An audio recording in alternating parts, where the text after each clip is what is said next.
experiences, answer any questions that anyone else may have, and also help everyone grow their careers. So whether you're just starting out or you're thinking of making the shift into consulting or cloud or DevOps, whatever it happens to be, we're here for you. We're here to support you, also share our experiences and the like. So I hope everyone has a great time during this session, and feel free to ask any questions in the chat. I will be moderating this event, so we'll definitely get to them. And without further ado, I just want to get started by sharing my screen here because we have a couple of prepared questions for this panel just to get us started. So as Bree said, we're featuring 3 panelists here with us: Kathleen, Christine, and Kathryn, all from amazing companies, Liatrio, Accenture, and Red Hat, who also happen to have consulting services. So if you are looking for a role in consulting, feel free to check out the open roles and job listings at these 3 companies, because I know that they're all wonderful places to work at. Alrighty, so I want to get started with introductions, and we can go in this order as shown in the slide. But I also wanted to make these introductions kind of interesting so that you can get to know people better. And so I wanted to throw in an icebreaker question here, and it's what's your go-to quote for getting through challenging times? I know a lot of people have been struggling with COVID, life, work, just a lot of change and chaos these past couple of months, and even in 2021 we're still experiencing a lot of those things. So I'm curious, what are some things that get you through the challenging times? And we can get started with Kathleen. Awesome. Thank you so much, Tiffany. So my name is Kathleen Szerlag. My pronouns are she, her, and I have been with Liatrio for about a little over 3 years now. I am their head of operations, and I have been in the consulting space and thoroughly enjoy it. I do a little bit of everything from working with teams to helping them make sure, they go to production successfully, but primarily over the last few months, I've been doing a lot of internal work. For the icebreaker, I would say one of my fun quotes is "chin up and belly to the wind." So that is something that my grandmother has said. I don't know where that came from, but it's kind of our family motto. So whenever I'm going through a difficult time, I'm just chin up and belly to the wind. Oh, I love that. It's so fun. Awesome. I've never heard that. Christine? Hey everyone, my name is Christine. I'm so glad that finally the light is proper. I can actually show my face properly now. My name is Christine. I am a consultant at Accenture, and I focus on Workday financial software implementations. I'm currently based in New York.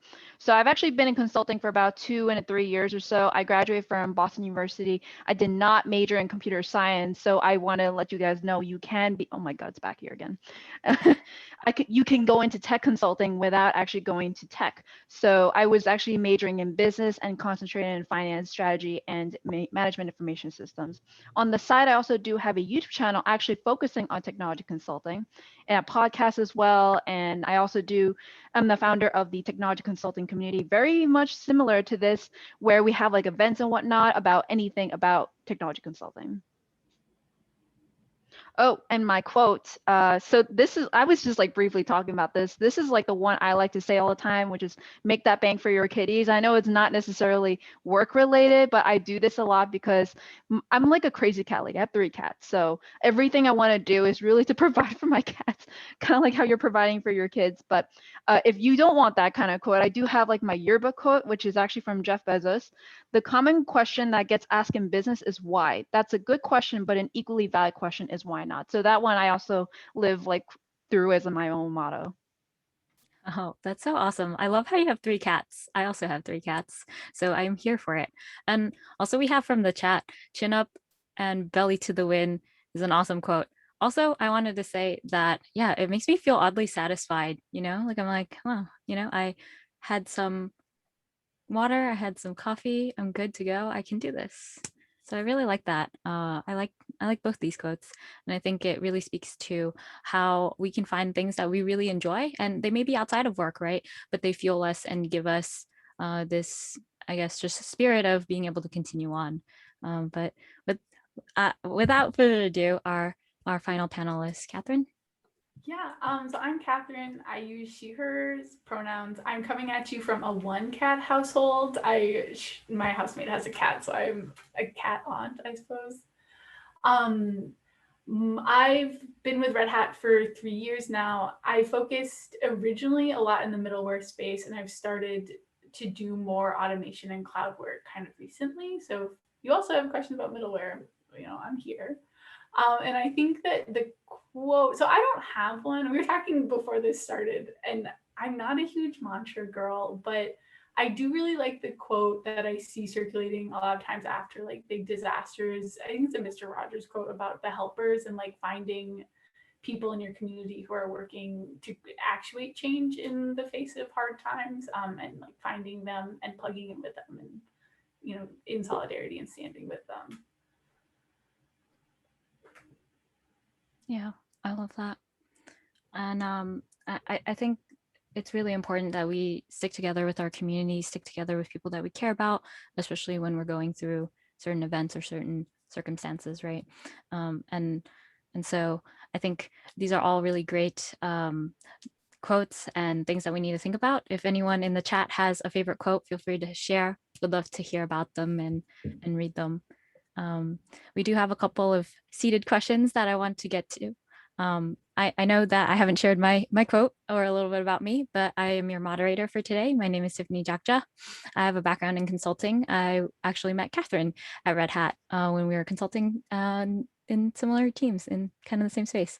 So I'm now a technical evangelist at a startup called Harness. We help simplify and scale software delivery. It was a great progression from consulting to doing more of these kinds of events and advocating for the community and being a resource within the community. So that's what I really enjoy. And one of my favorite quotes, I think, to get through some of the hard times for me is something from Maya Angelou.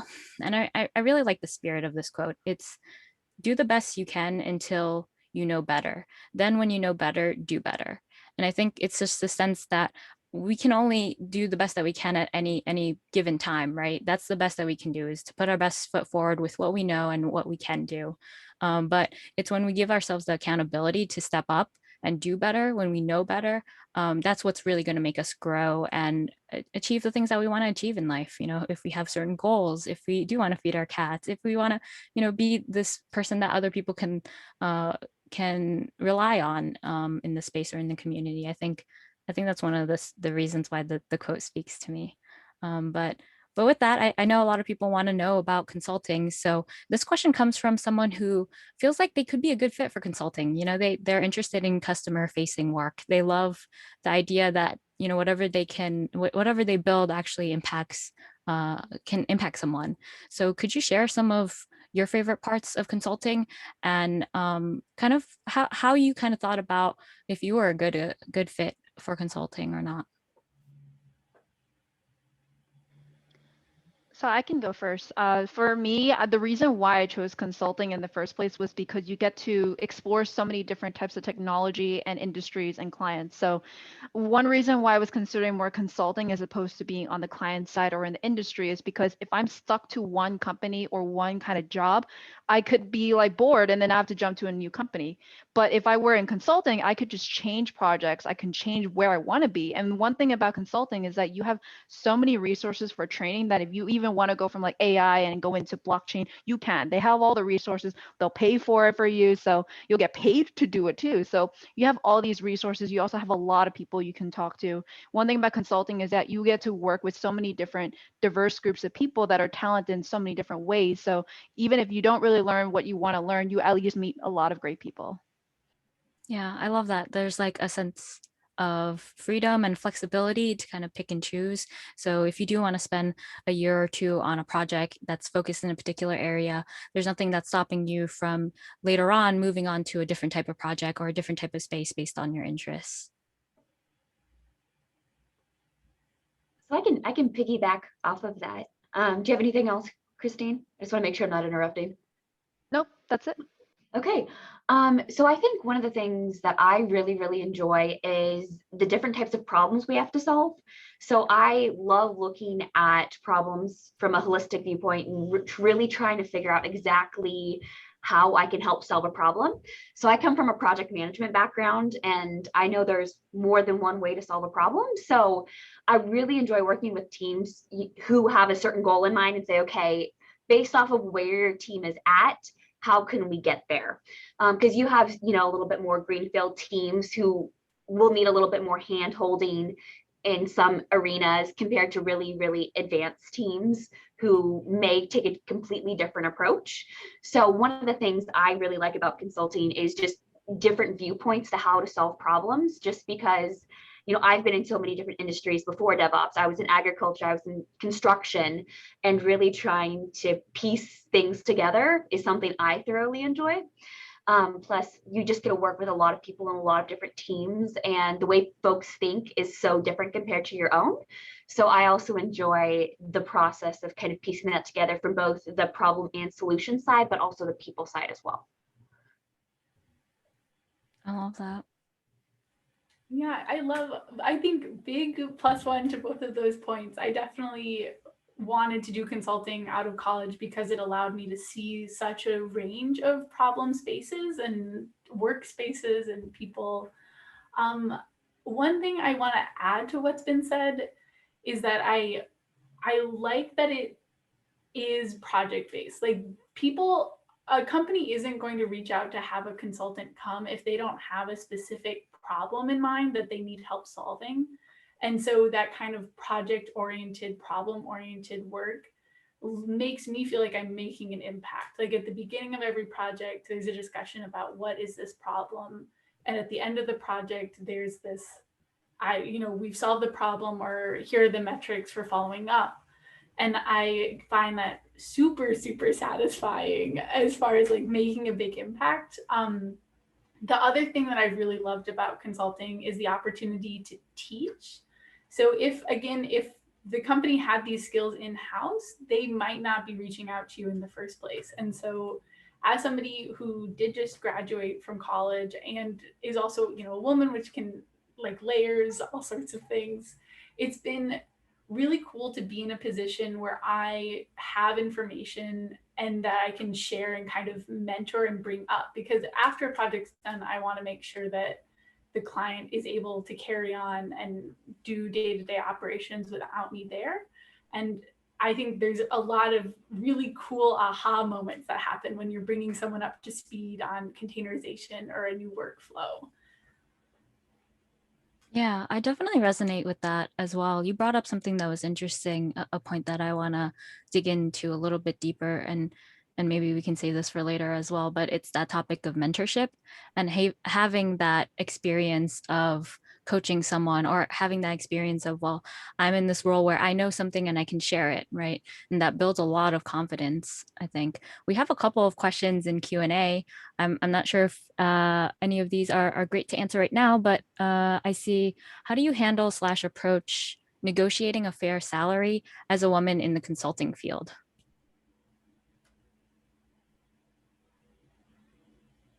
That's a great question. Great question. I totally think it's the similar, and if other people disagree, I would love to know if I should be negotiating my salary differently, but it seems really similar to how I would negotiate a salary for any job. If I have a competing offer and asking for more, and just really knowing your worth. But I don't I don't have any say over my rate or like what the client pays for me. So negotiations I did once when I was hired at Red Hat, and then I haven't done since then. But it's a great question. Like, you should get paid totally what you're worth all the time. Yeah, I think kind of piggybacking on top of that is, especially starting off, because I know quite a few of us have been in consulting for a few years. So when you first start your career in the consulting field, it's hard to tell exactly how much you should be getting paid within your own company, right? Just because for each organization, it's so different. So what I like to do is, first off, always say, okay, well, maybe you're not going to pay me as much, but what I'd really like to do is make sure I have every 3 months we can review that. So get that written down and really negotiate when your salary can be reviewed, but also set goals.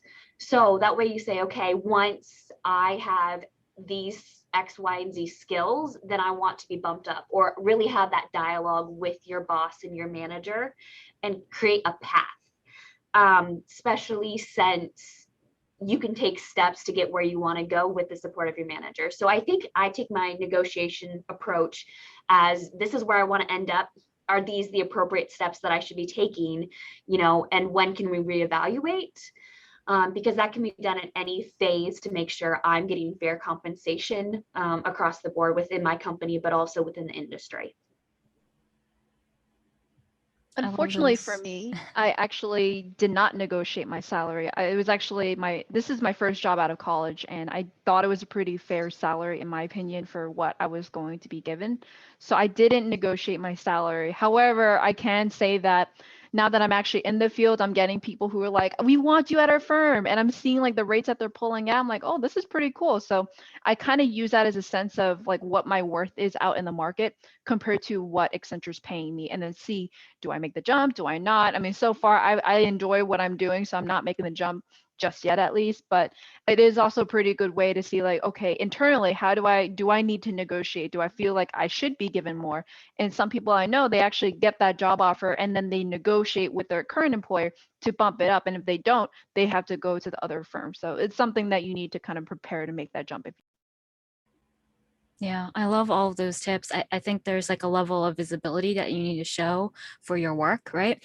And as you progress and as you grow, you can continue to negotiate further and further up because, I think sometimes when you're starting out, you don't have much room, especially if you don't have like another offer or you don't know the market, what the market is like say, for example, you're just getting out of college, right? So it's like, you don't know what you don't know until you know more, until you've grown into certain places. And I think one of the nice things about consulting is you can build some of those skills. And then once you have like marketable skills, like maybe certifications or certain experience working with, popular technologies, then it becomes so much easier to bring up that conversation with your manager. Like, hey, I think like I'm worth this much. I've been doing this kind of work. It has this kind of impact, right? And people can see that, then it becomes this thing where it's very much so, well, I would like to have this amount of salary, or this needs to be fair. I think that there is sometimes a disparage in terms of being a woman in consulting, but there are a lot of ways to work around it as well. Awesome question. We have a ton of questions coming in, which is really awesome. I think we're just going to spend some time answering. I think we're going to answer another one before we move on. This one is, I've decided consulting is right for me. What's the best way to build a client base?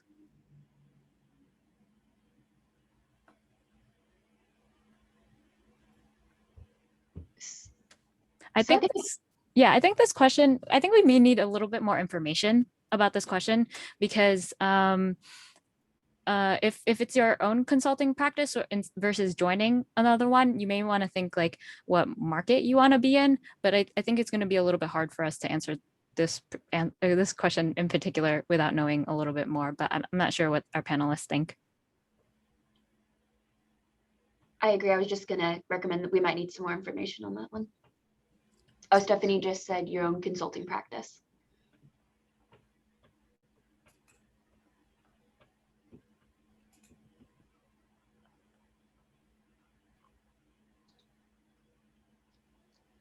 I can't speak to that, but I do know a lot of consultants that have left Accenture that became independent. So they don't have their own consulting practice, but they're independent. So they almost act like contractors on these kind of engagements. But what they end up doing is that they built all of these connections from when they were at their firms to, like, let's say they have like 10 projects and now they have 10 companies that they can reach out to people who maybe like, now you can provide a testimony like, oh, this so-and-so has done such amazing work for our company, for our client in this case. And then they would just kind of use that testimony for another one. And that's like actually the beauty behind using an independent consultant compared to going to a consulting firm, is that you get a lot more flexibility, and even the pay is a lot better than if you had to contract an entire team. And even so, you can still have an entire team and then still use an independent consultant for that. But I honestly don't know how they truly build it other than through connections and word of mouth, and also like really just showing up, because they have like conferences when it comes to like for Workday, we have conferences. That's also one way that.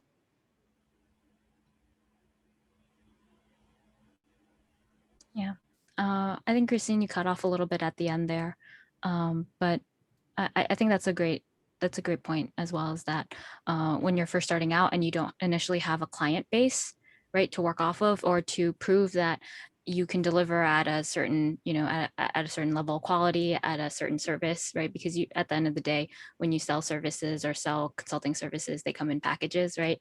And so you need to be able to prove that you can do those things. And typically the way that those relationships are built are through other projects or personal relationships that you've had with specific clients. But that goes into our next two questions about actually working on consulting projects and beginning to interview for those kinds of things, because I think for certain projects that you go on to, that interview process never stops. Even though you work at so and so company, you'll still oftentimes get interviewed before you get put on a project. So I think we can do a kind of 2-in-1 for that one, and just talk a little bit more about some of the skills that you've built for pursuing a career in the DevOps and cloud space. Like, what would you say was some of the things that helped you through that interview process? And can you explain what it was like for you?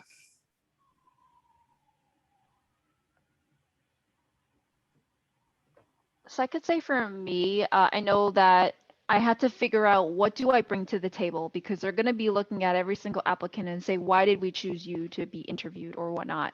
And what I realized was I had the best of both worlds, of the technical side and the business side. So I leveraged that in my application, my cover letter, my interview. So anytime like that, I would just say like the joint of them and like how it's really important, and especially in technology consulting, just because you're good in tech doesn't mean you'll get the job. You need to also be a good consultant too. If you, the thing that I like to say, and I know a lot of other consultants say, is like, if I'm stuck at an airport for like multiple hours, can I handle being with you? If they can't do that, then no one wants to work with you. So something like that, or maybe even if I was to be working on the team with you, would I want to be on a team with you? So that's something that not just like your actual experiences, how you conduct your interview, it's also your body language. Maybe are you actually doing some kind of chit chat? Are you actually talking to them as a person and not just an interviewer? So that is also really key, because it shows you have the client facing skills, you have the social skills that come with it too. If you just do the work, it's really not going to be enough. You need to go above and beyond and show you are a person that fits the culture. And more on the technical side though, if that's just most on the soft skills, is knowing that if you want to, like I came from a business background, knowing if you want to go into tech, you need to show something that you have involvement in tech or interest in tech. So for me, I ended up like self-teaching myself a lot of programming. I also went to some tech clubs. That enough was good to show that like, okay, I do have some exposure, because otherwise they're going to be like, why didn't you go for management consulting? Why didn't you go for business roles? So why tech consulting, or why cloud or DevOps space? So you need to really prove, like when you look at it, can I see that you're interested in this field, rather than are you just choosing this because it's a glamorous field, or maybe you just want to go try.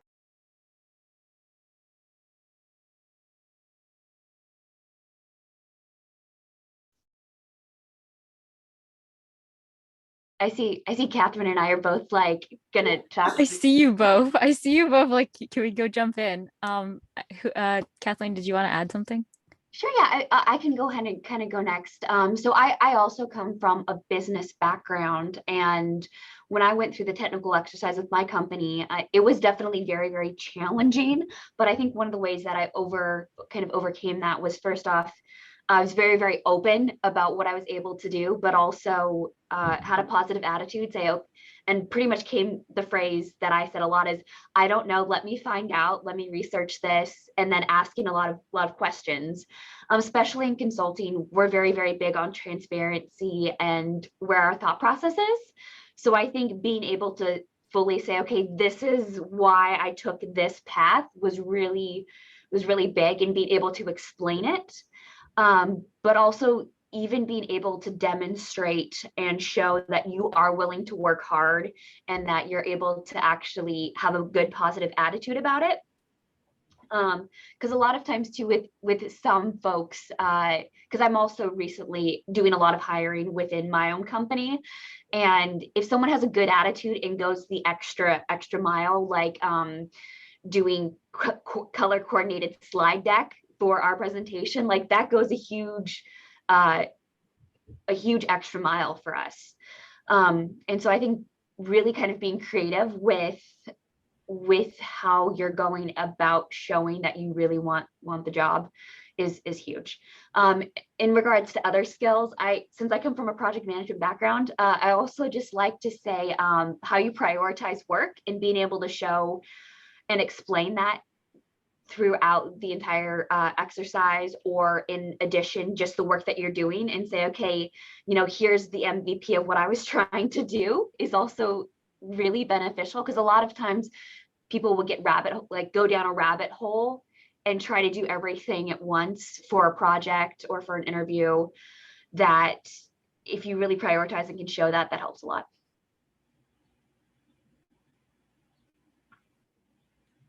So yes, be a good, absolutely, team member skills are so important and huge. I did come from a technical background, so I have my bachelor's in computer science.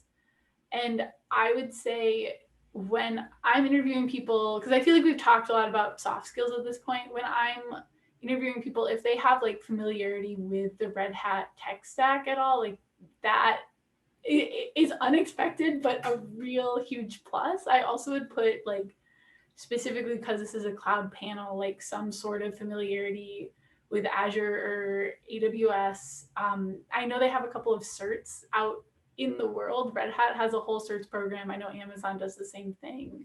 And that can be a really concrete way to show skills that you have. And sometimes that, for me, can be that extra little bump of confidence. Having experience on some sort of project, huge. And every interview ever is going to ask you, tell me about a time that you had a project. And so having that is huge. And then having kind of the receipts of your technical abilities, I think going into it is really helpful too. But not I totally want to echo what Christine and Kathleen says. If you're not coming from a traditional college CS degree, I think there's totally still a space for you and ways to achieve in computer science. Yeah, I think so too. And to answer one of our QA questions that came through chat, the overall interview process for consulting tends to lend itself to scenario-based questions where you get to kind of show your experiences and how you work with other people, versus in software engineering skills interviews where you may not get that question until much later, or you get it through a recruiter screening, that kind of thing.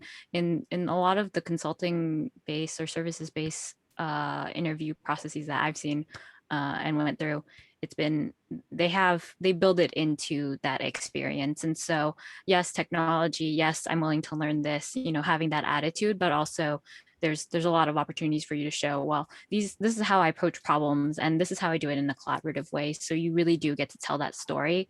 I do recommend, if you are going to apply for a particular role that's very, very specialized in cloud or DevOps, knowing at least Linux, knowing Unix commands, be able to work through a command line is probably the baseline skill that you would need to have in cloud or DevOps space, right? And I think that goes a long way. And just covering your bases for small questions like that, or small quizzes where it's it's code this line or solve this thing, you'll be able to handle it. Just make sure you cover some of your bases that way, just in case you do get an interviewer who's more interested in your tech skills than who you are as a person, because sometimes that happens. Could I add into a little bit about the interview process? Yeah. I'd love to hear your perspective.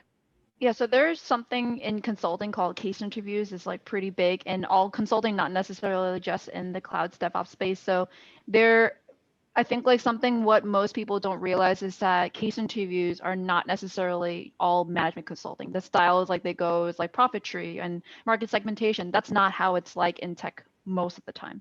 You sometimes do get like an actual tech problem that a client would have. The one I got when I went for Accenture, they were like, here's this fake client, and it's actually a real client. They just changed the name. And they were like, this is the problem that they're having. What would you suggest? And what they're really focused on is your thought process of how would you see it going. So it's not necessarily going like, okay, how would you actually code this thing? How would you organize this data structure? They're not asking that. Some interviews may be asking for that, but for most of these case interviews are looking for your big picture. How would you approach it? Your problem solving. How would you do like critical thinking, and like how would you handle this kind of risk and mitigation? So another one that I've seen is that sometimes they actually make you present something about like how would this tech innovate this industry. So maybe like how would you use AI to innovate the healthcare industry? That is something that you may be doing, and as a student most people are like, I don't even know, but they are not focusing on are you getting it right. They're focusing more on like your thought process, like are you doing the research, or are you just saying this is cool because you think this is cool? Because consultants, they need to back it up with facts and data, and also maybe with some testimonies of like what have been happening out in the industry. But that's like mostly what they're looking for. They want to see that you have a really logical way of thinking, and that's like going to be prevalent in everything. It's not necessarily going to be like for one interview over the other, but that's what I've noticed when it comes to, at least when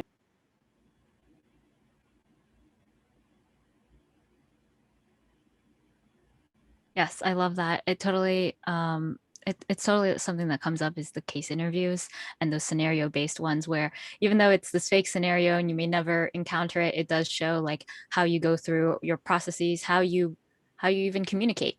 And so we have two other questions in this Q&A that I'd love to get into, and I think also wraps in with the this next question that I have preceded, which is um, about your favorite parts about the consulting role, right? So how is enablement? How is training?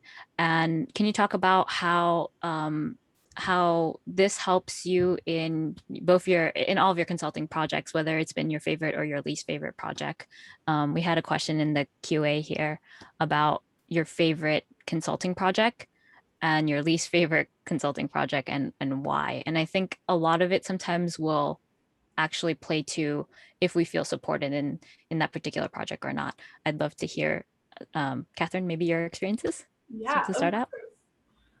So just to the question on the screen, I would say it definitely is going to be company specific. So I can speak to like my experiences at Red Hat.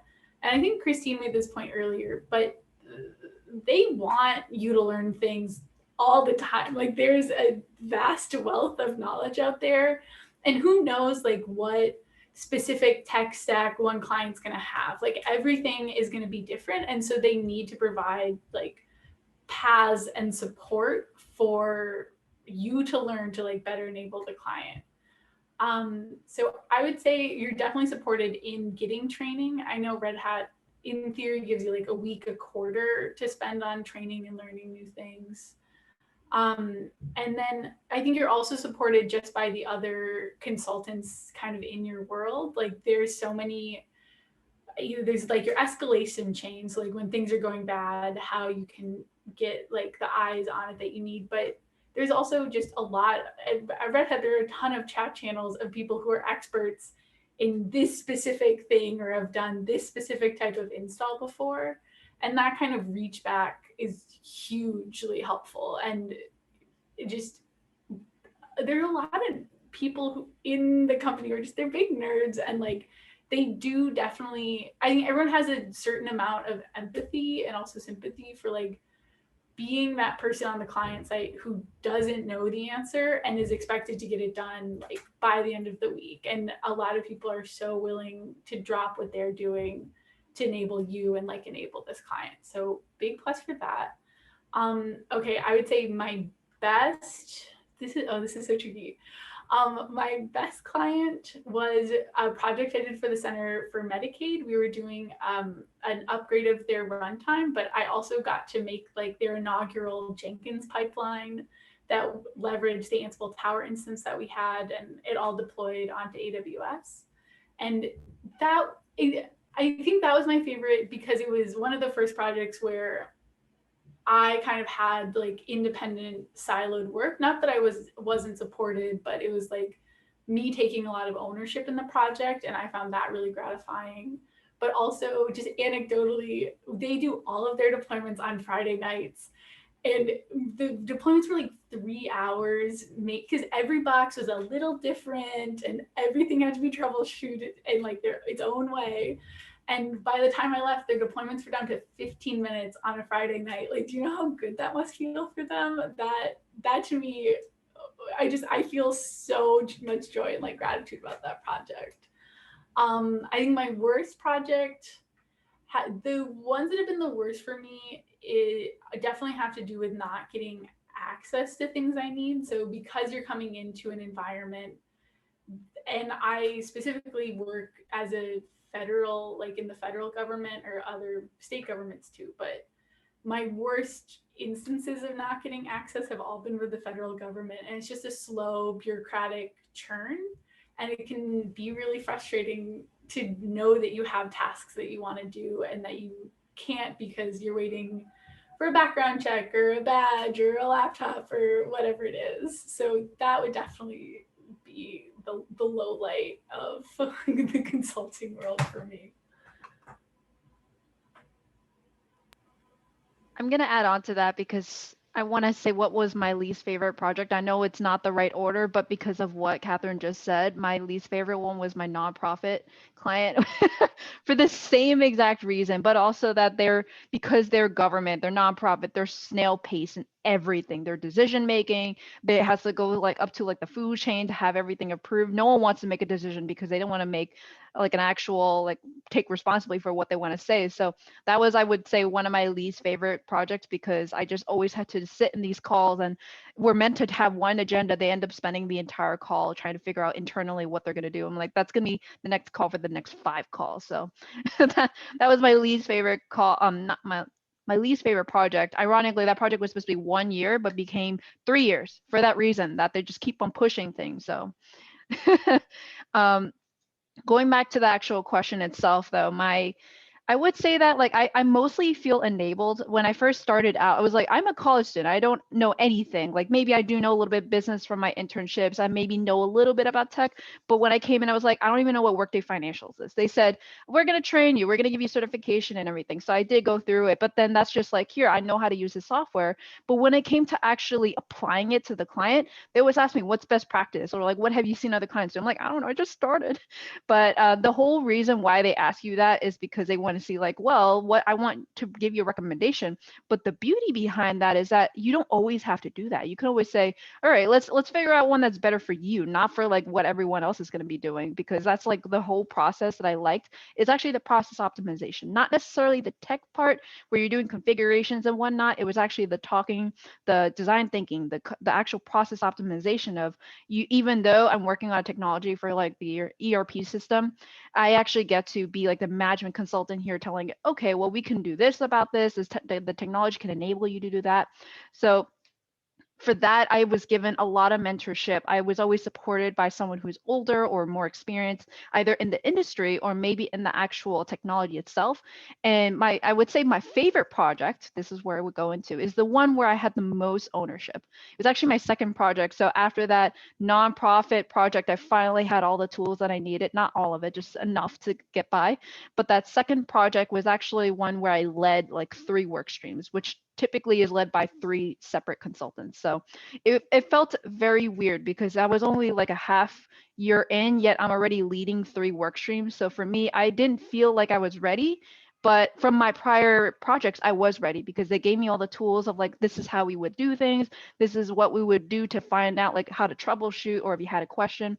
But a lot of times the resources you have, even if you're alone, you have the entire firm to go to. You have like, maybe we have like a Teams channel that you can go to each practice. You can talk to people from prior projects. You can even talk to like our little open source thing for Workday that not even just Accenture, but all the other implementation partners you can talk to. So that's something that I really liked, that I can have ownership in what I want to do and still be enabled.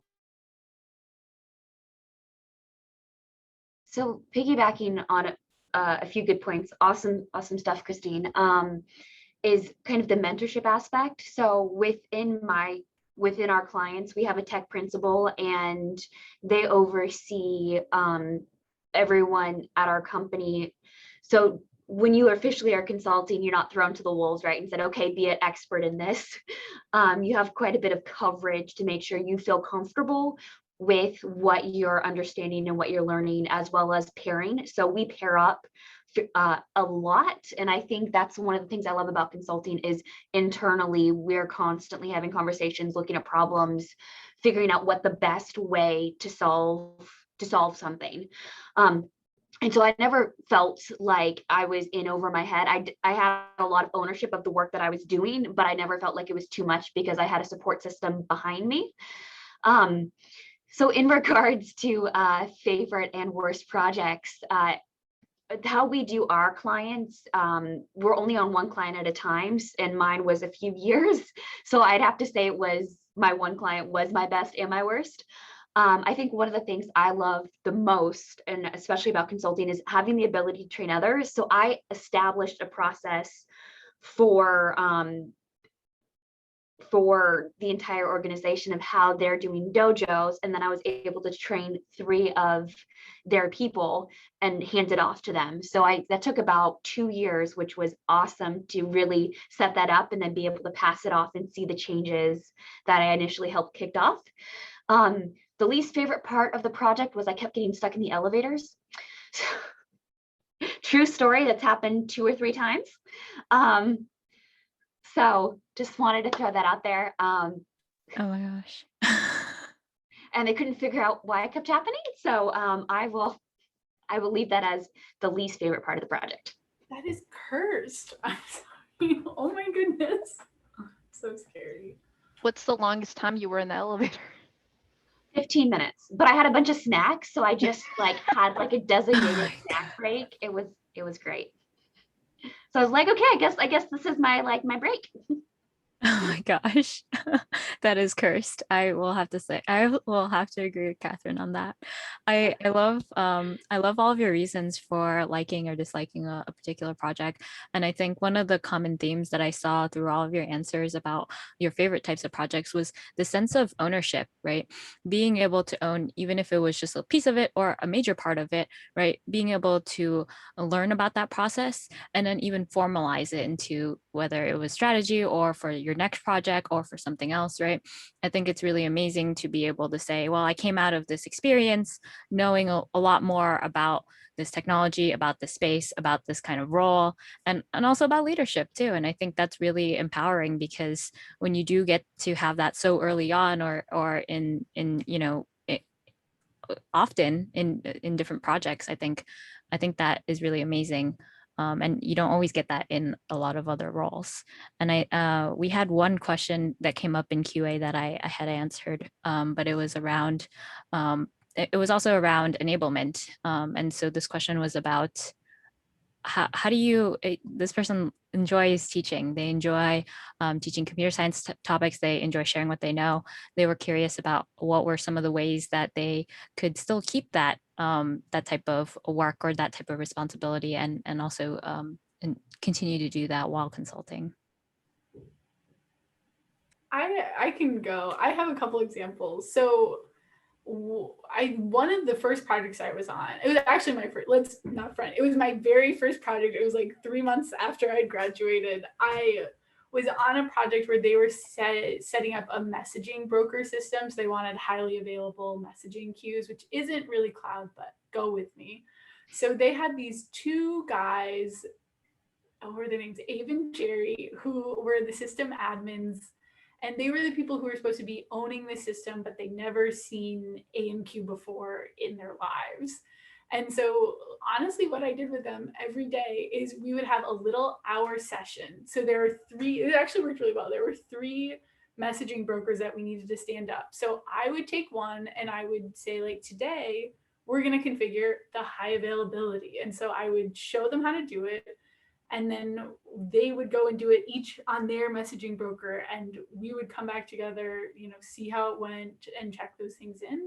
And I think kind of the question, teaching can be really intrinsic in this work, because you're not going to be on that contract forever.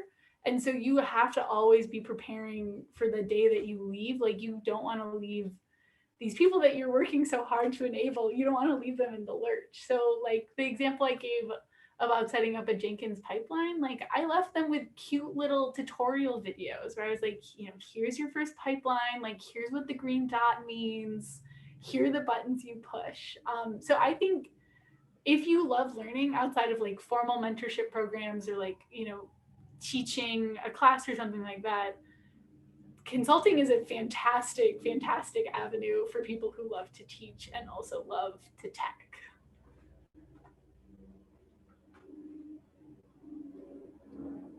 Totally agree. That's similar to what I had mentioned as well. Like, oftentimes as well, if you're working for a company and they consult on a particular technology, you'll often see like similar projects coming up in that space. And so maybe you're further ahead than someone else, another project is, and another team is. And so within the consulting organization, they'll sometimes ask you like, hey, when you were working on this client, like, how did this go? Or do you still have any of the documentation that you had written up? And you kind of get to share those things. And I think that's one of the really nice things as well, is that you're not just helping the customer, you're also helping internally within the teams as well. And that's a really great point that you had mentioned there, Kathryn. I do want to get to our last question of this panel because I know we only have 5 minutes left.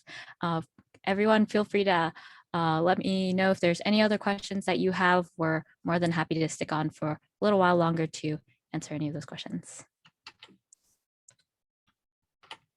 All right, so this last question is about building working relationships on your client engagements and your projects.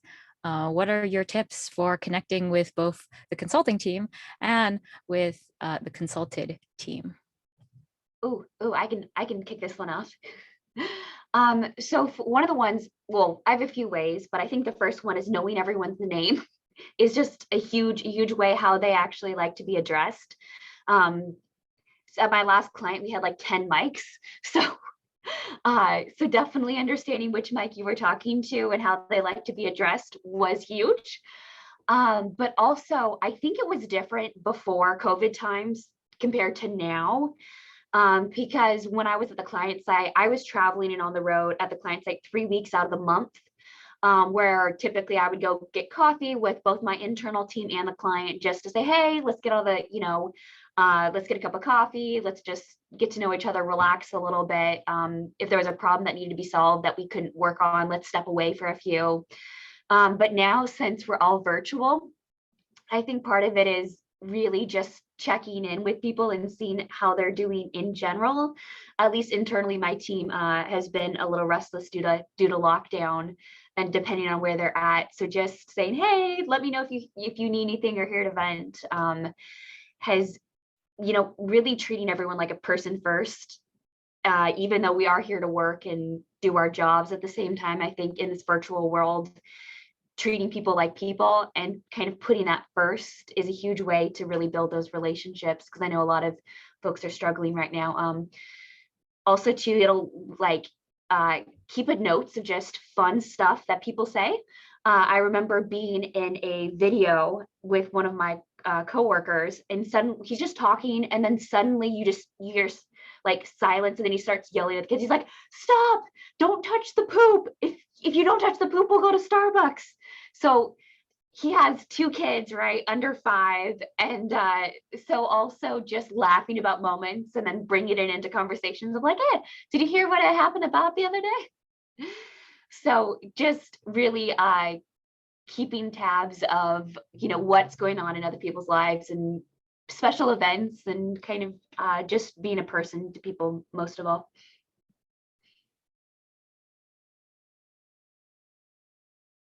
Yeah, that's such a big one. Like just checking in with people. I know for myself on my team, I just try to check in, even if it's just to be like, hey, how are things going? Or hey, wanna take like a 5-minute break and play some games? And we play Exploding Kittens, and it's like the best thing ever.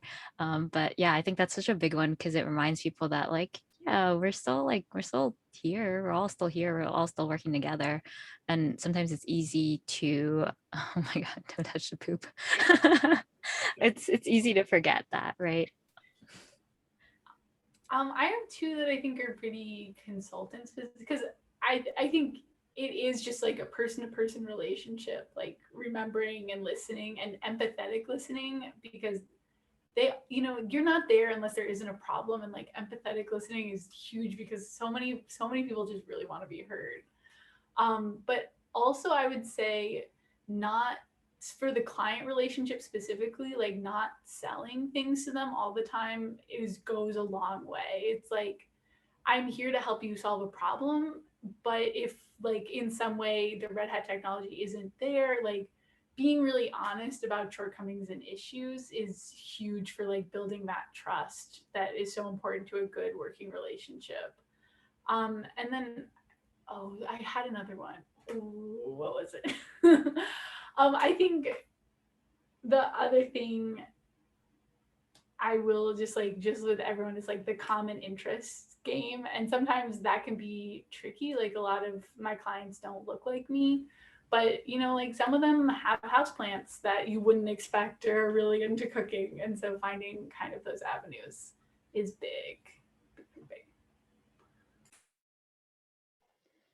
So I will say for the consulting team, at least, a lot of times I find that I bond with people the most when we're on sites rather than when we're remote. And I would actually say that I'm mostly remote than on site, even before COVID. So it's a little bit difficult to start off virtual. It's always a little bit funny because we would go on site, I'm like, wait, I recognize your voice. I think that's you. Because we don't actually turn on our video. Most people don't have like a little avatar or anything when they do their calls. So it's so weird because I'm like, oh, I didn't realize you're that tall. Okay, something like that. So a lot of times people, like, you know, when we have lunch and everything, some people like to talk about work. And I personally don't like to talk about work during my lunchtime or during dinner time or when we're at the hotel just hanging out or something like that. So we have to talk about each other as a person. And what I find the most difficult for me, in my opinion, is that if, like, let's say that nonprofit project, everyone was older than me, literally at least 10 years older. Everyone was talking about their kids. I'm like, I don't even know how to relate. So how do you do that? So you start to bring up little things here and there and you kind of drag it out. So like maybe when they talked about like, oh, this wine, I really liked it from when I was in Italy. Then you cling on to that. Talk about how was your experience at Italy. So these little things, as an introvert, I really embrace these things because I'm like, I hate small talk. How do I make small talk into legit talk? So that's what I do. I cling on to the smaller things, and then their storytelling is what going to help me see like what kind of person they are. And then eventually it's going to lead to maybe other things that they're going to be talking about. So that's how I really talk about people, or talk to people specifically in their consulting team. On the consulted team though, it's a little bit difficult, especially like for like maybe 3 of my projects where they started remote because it was during the pandemic. And it really is embracing what they're doing right now. Like sometimes I would hear a dog barking, we would talk about it for 10 minutes, maybe 10 minutes out of the whole hour, and just really like actually embracing them as a person and not just saying like, yeah, you know, we're just here to do this agenda item. Everyone probably wants to have some kind of human interaction after all the work they do, and maybe they want to get away from their kids or anything like that. So that's like what I've been doing. And sometimes like we even ping each other on the side. We have like a little team. Sometimes I can actually ping them on the side, not necessarily always an email. So one thing that really stood out to me, not something I did, but something the client did to me, was like with the pandemic, they actually personally emailed me, one particular person. So like, how are you doing in New York? Because we're hearing it's a hot spot. And that automatically like, whoa, that changed my mindset about how I was talking to this particular person. And now I'm like realizing, okay, I think like I can work with this, start having like a conversation. And next time, don't just treat them as like, you know, a person in a meeting, treat them as a person, and then actually talk about it. And even though we may be a little bit late in our agenda, it's still fine.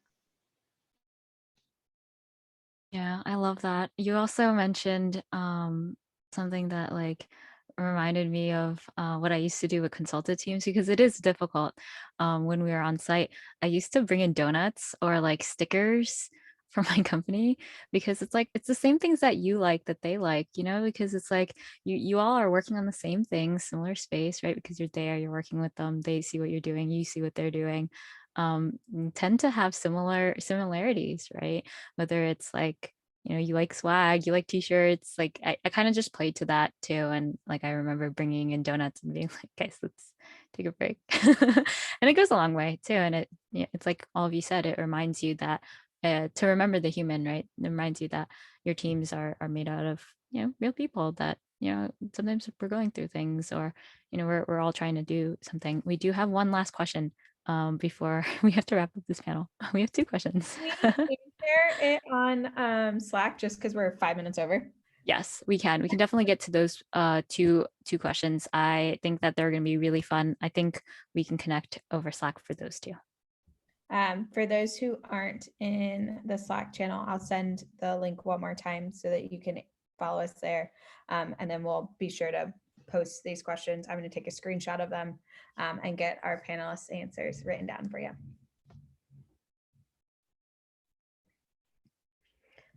Awesome. Well, thank you, ladies, so much. I was geeking out with this panel and had a ton of more questions for you.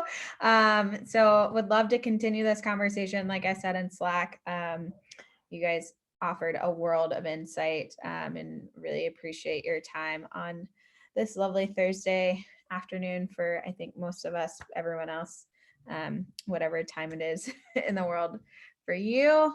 Hopefully everyone has a wonderful rest of their Thursday. And like I mentioned, all of our events will be uploaded on the Women Who Code YouTube channel.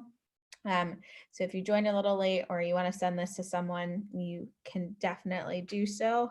And be sure to follow us on social and stay tuned for some awesome upcoming events. Maybe we'll bring back our panelists for round 2 for all the questions that we still have floating around. Thank you, everyone. Thank you. Much, Max. Thanks, guys. I'm going to drop those 2 things that I promised and take a screenshot of these questions. And then I will close our Zoom.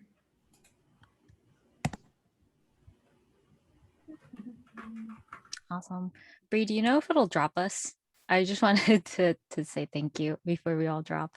Thank you, Kathryn, Kathleen, Christine. Thank you so much for joining this panel session. I know that you took time out of your busy schedules to show up and also like share what you know.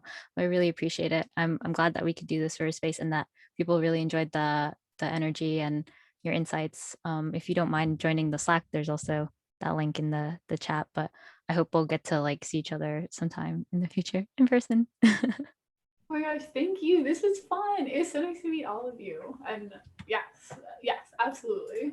In person one day. I agree. Really appreciate all of y'all's time and your energy and enthusiasm for sharing with our community. Just such a great idea, Tiffany. Thank you so much for inviting us. Of course. Yeah. Thanks so much, everyone. I hope you have a good rest of your evenings or mornings or afternoons or whatever time it is over there. All righty. Go ahead. Stay safe, folks. Thank you. Zoom. Stay safe. Great day.